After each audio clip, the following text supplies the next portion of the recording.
Hello there, welcome to Talking Balearics with me, Martin Makepeace, here in a very hot and stuffy Ibiza. And from me, Richie Pryor, likewise, Martin, a very hot and stuffy Mallorca. Yeah, we thought the heat had got away. It's back with a vengeance. We were celebrating last week a little bit prematurely, weren't we? Exactly. A premature congratulation to ourselves, wasn't it? But well, back exactly. with a bang, unfortunately. Those sort of things happen quite frequently at our age, Martin, if you know what I mean. I know exactly what you mean. How are you, Richie? Yeah, I'm really good, mate. Actually, very, very good. I've got for you this week, what have I got? I've got a new campaign from the Mallorca Hotel Association that I want to tell you about. Okay. Which is causing a bit of, talkability, probably is the right word. I also have a bit of live music that I want to pass your way and some Real Mallorca news as well. Real Mallorca, that's good. I've got a little bit of breaking news about one of the shanty towns, which I'll talk to you about. I've got my normal road. You know, I'm obsessed with cars, aren't I, Richie? So I've got my normal road and some associated story to tell you about as well. And also got some news about Soho Farmhouse, which is opened here in Ibiza as well. Oh, interesting. Which is very interesting indeed. And I've also got some breaking news that I've just got in the last 5 minutes about Port Money, SD Port Money, which I'll tell you about as well. So 4 items this week, Rich. Good. Shall I start with the Hotel Association of Mallorca? Yes, please do, Rich. Well, I applaud the Hotel Association, actually, for launching a campaign aimed at tourists who visit the Balearics each year. I don't know if this has come over to you, but it's obviously was launched by the Mallorca Hotel Federation to thank them for their loyalty and invite them to return to the islands, as well as to highlight the importance of tourism in the Balearic economy, despite the criticism. The initiative, which has started with around 20 billboards distributed through Mallorca, uses positive and welcome messages in English and German to reinforce the image of the islands as a welcoming and quality destination. And this was all explained by the president of the federation, who is Javier Vich, yesterday actually, which was Monday. So this hasn't arrived in Ibiza yet, then? No? No, not really, Rich. But it's something we spoke about a few weeks ago, wasn't it? About actually we need to fight back against the negativity.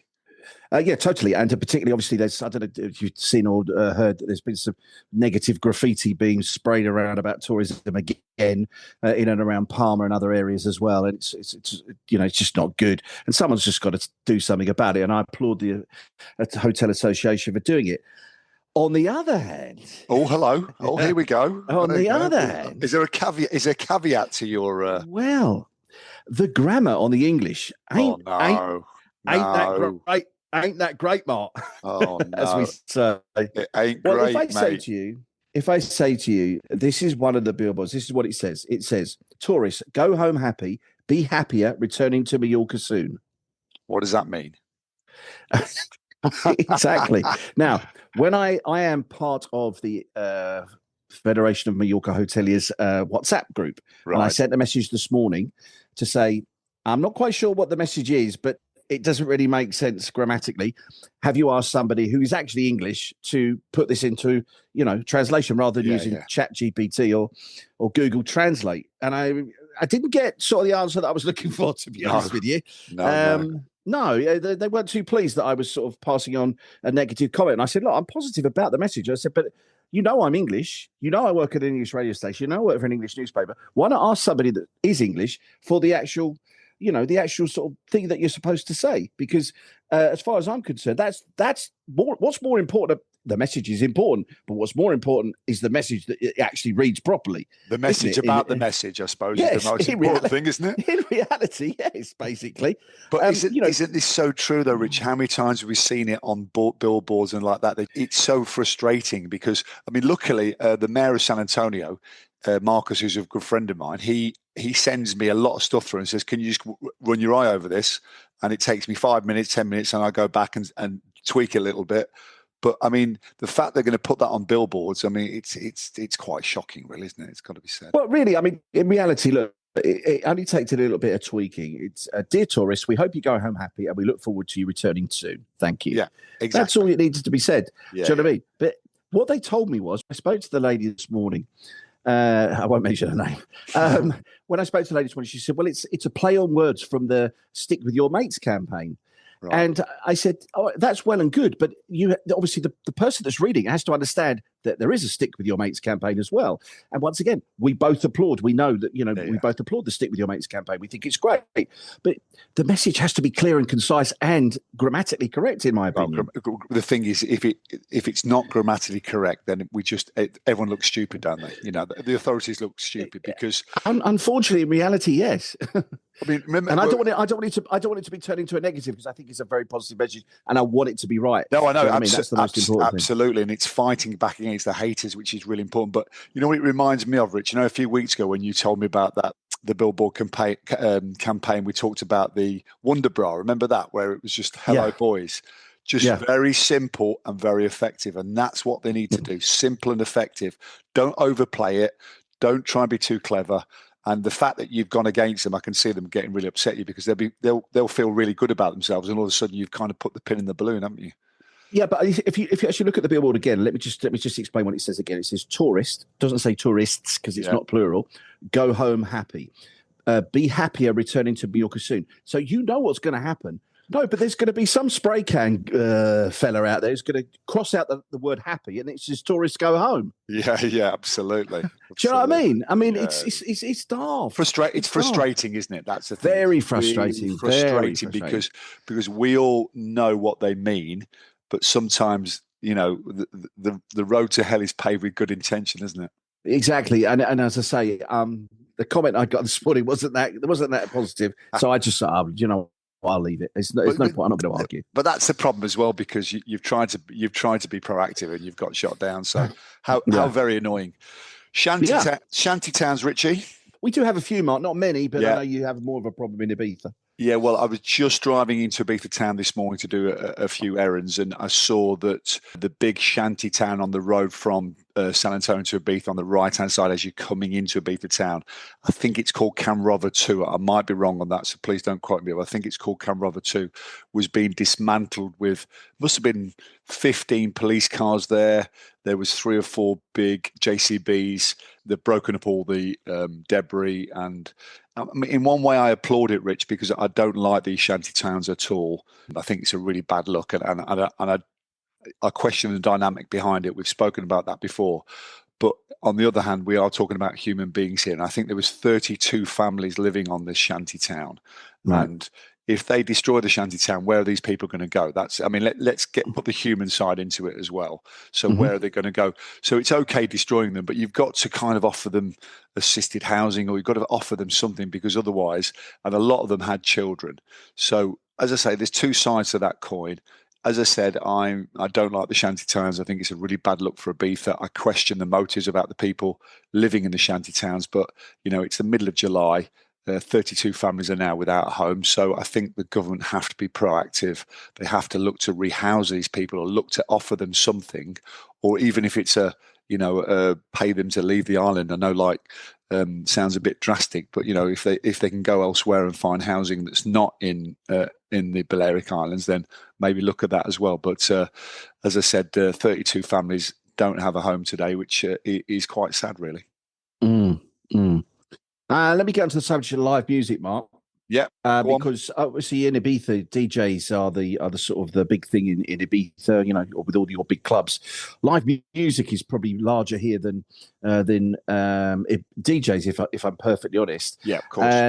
And first of all, I just want to say that at the weekend, me and my son went to Madrid to see AC/DC live. You didn't put any pictures online, Rich, apart from the 75 that I saw anyway. Yeah, that's Rich coming from you. Hang on a minute. Hey? Which one am I, the pot or the kettle? No, but listen, it was, I have to say, and I had no sort of expectations, I'll be perfectly honest. My son was very excited because he wanted to see them live, but I had to hold my head up and go, unbelievable. When you think that between the lead singer and the lead guitarist, there's 147 years. Angus must be in his 70s now, isn't he? He's 70, and the lead singer, whose name escapes me, and I talked about it this morning with somebody, Geordie bloke, actually quite funny. I watched him in some interviews as well. Yeah, he's 77. Wow. He's 77. It's unbelievable. But the energy they put into it was 2.25 hours non-stop. Wow. Do you know what I mean? It was utterly unbelievable. And the Metropolitano, you've been, I think, haven't you? I've been to the Wonder, yeah. The Wonder, yeah. Well, it's called the Riyadh Air now. The Riyadh is it? Air. Okay. Yeah. Oh, yeah. They've moved on. Bigger sponsor. Yeah. And the atmosphere is great on a football game if you get a chance to go. I definitely recommend you go. But been there a couple of times. Brilliant. I've been there a couple of times, including the Champions League final between Liverpool and Tottenham, where we didn't get in. There you go. But that's another story. So, but very, very nice stadium. I've been there a few times. It's okay. Did you actually anything? It was brilliant. Is that story anything to do with Mallorca, or are you just throwing it? Yes, it is. It is. Because I wanted to talk about live music because we've got a big event happening here on Friday, which is much more area remark. Shalimar. If you remember Shalimar. And, listen, Rich, I want to make it a night to remember, mate. That's brilliant. You can take that one to the bank. Well done. Let's get on. What am I saying? Hang on. No. So it's Shalimar, and it's also Tunde, who's the lead singer from the Lighthouse family, and a couple of local artists. A guy called Albie Davis who's a singer here, and a very own Des Mitchell as well, who's playing. So it's a big soul night, and what I'm trying to say is that we should support any promoter that's putting on these events. We should support them because the more support they get, the more people they're going to bring over. And we've got a big event venue where it's where they do Mallorca Live, actually. It's called SHD. So when Mallorca Live gets broken down, they leave up one of the stages on the outside, and that gets used throughout the course of the summer. So he's got this one coming up Friday the 18th of July. Then he's got another one coming up on August the 3rd, which is the boy band Blue and Natasha Hamilton from Atomic Kitten. So two good sort of family-friendly nights, I think. I think it'll be great. But what's interesting about this, Rich, is what you said before. You said that Ibiza's got DJs and world famous DJs, but Mallorca really is going in the live music direction, isn't it, these days? No, totally. I mean, obviously we have BCM where most of the DJs will go and play, but there's not that many other places. But, we've got the big Song for Storette venue over out by near where my boys play football, where they do the fair every Easter and Christmas time as well. And then there's a venue down in Port Adriano. They do live music down there, but this SRD has sort of grown over the years. And I think it's going to be great night this coming Friday, so make sure you get your tickets. SRD.com. Richard, have you ever been flashed by a speed camera? Pardon? I know, exactly, I don't know where that was going. I led you into that one. Have you been flashed by a speed camera? Yeah, of course. In fact, my wife has just played a fine for me this morning, weirdly enough. Really? How much was it? It wasn't a fine for speeding, though. It was a fine. I don't know if you have this in Ibiza. Certain streets that you can't go down, but you don't actually know you're going down them until you've turned into them. Does that make sense? Yeah, it makes lots of sense. But I mean, yeah, but they're like things that are only you can only sort of go there if you're actually got a property there or something like that, and you've turned into the street and you can't turn around, you can't go out, so you get fined. I think we spoke about it before, but there's a speed camera between. Again, in San Rafael, just before you get into the tunnel. So when you're coming out the tunnel between Ibiza and San Antonio, and it's come out today that it's the sixth most fined speed camera in the whole of Spain. I think I think it was in the top 3 last year. In 2024, go on, Rich. How many fines do you think it gave out in 2024? Go on. Oof. I don't know, 50,000? Well, you're not a million miles away there, Rich. 39,202 fines, right? So let's just put that into perspective. Let's divide that. So that's 106 fines per day that it gives out, right? Which is incredible. And they've said Cha-ching. that. Yeah, no, really. I mean, it's a tax, isn't it, mate? It's just another tax. Yeah. But it was actually 6,000 less than the previous year, which is quite interesting. But I remember because it was the very first speed camera they put in Ibiza. It's got to be 15 years ago now. And remember when speed cameras really didn't exist over here, did they at all? And we didn't know anything about it. I think I got 4 fines through it in one go because I didn't even know it was up and running actually. But if you are driving on the Ibiza to San Antonio Road, just be careful. Coming out of the tunnel, right hand side. You've got to be careful because have you got the list? Have you got the list there, Mark? Of the I have. Let's have a look. Does a place called Son Rapinia come on there? Because if it does, is that yours? Yeah, it's been done loads of times. Coming out of that one, because that's the road I come out of when I go to Real Mallorca. Loads of people, I'm sure, have been done. It's where Clinica 180 is, and there's a McDonald's there as well. Weirdly enough, it all works into one. No, it doesn't come up. This is the only radar on the Balearic Islands that appears among the top 50. Okay. Right, okay, your top one there is on the MA13, which connects Palma with Alcudia.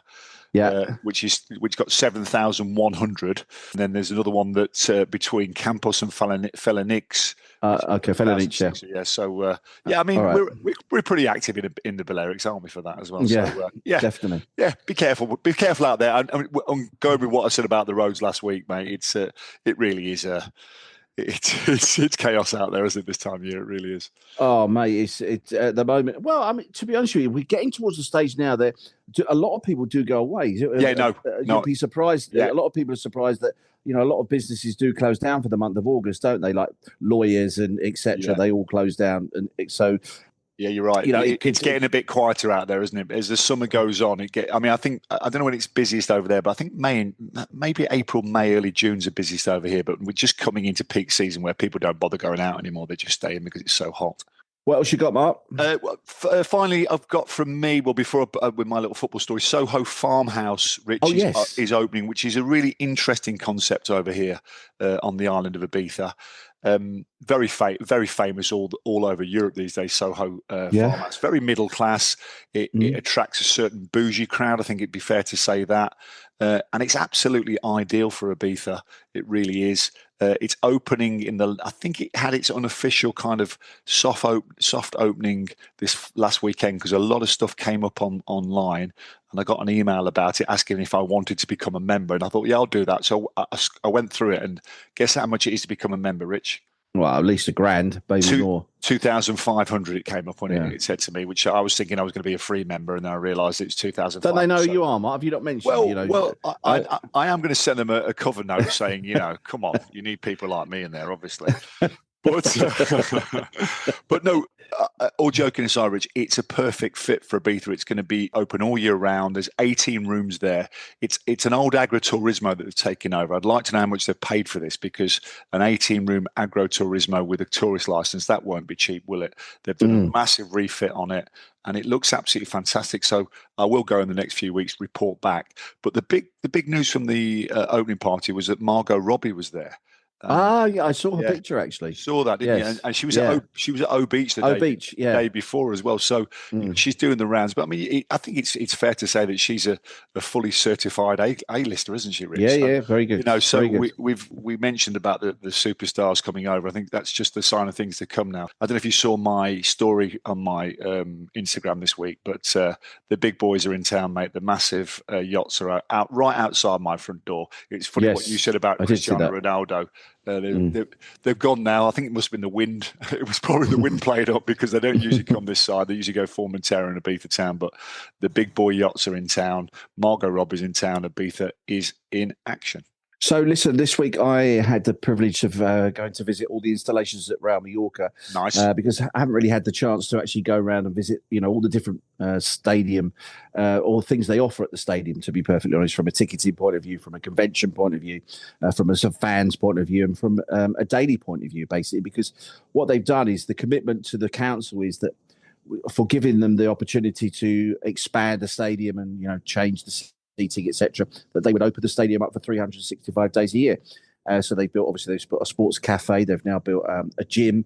They've built a sporting clinic, and they've opened up convention areas as well. So it's the stadium is sort of turning itself into a year-round thing. And also, I was there I can't remember what day it was, probably Thursday last week, and there was about 25 people doing a stadium tour as well. Nice. So, and the guy said, listen, we pretty much do that every single day. So, it's good to see. And the installations are great. Obviously, they've just had a load of concerts on the pitch. So the pitch was being dug up in readiness for the start of the season, which is on August the 16th, first game against Barcelona that we mentioned last week, of course. We've made our first signing, Mallorca. I saw it. Saw it. Was it the guy from Barcelona, wasn't it? Exactly. Yeah. Pablo Torre from Barcelona has just signed, which is interesting.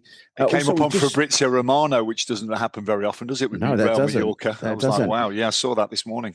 they reckon him and Sergio Darder, who's our other midfield player, together will make a very, very promising attacking midfield, which is so we're looking forward to see. But also, we just signed a goalkeeper as well. I've just seen this morning, Lucas Bergstrom, who's, I think he's Finnish. Yeah, he's not Finnish. He's only 28. That's for people that listen to TalkSport.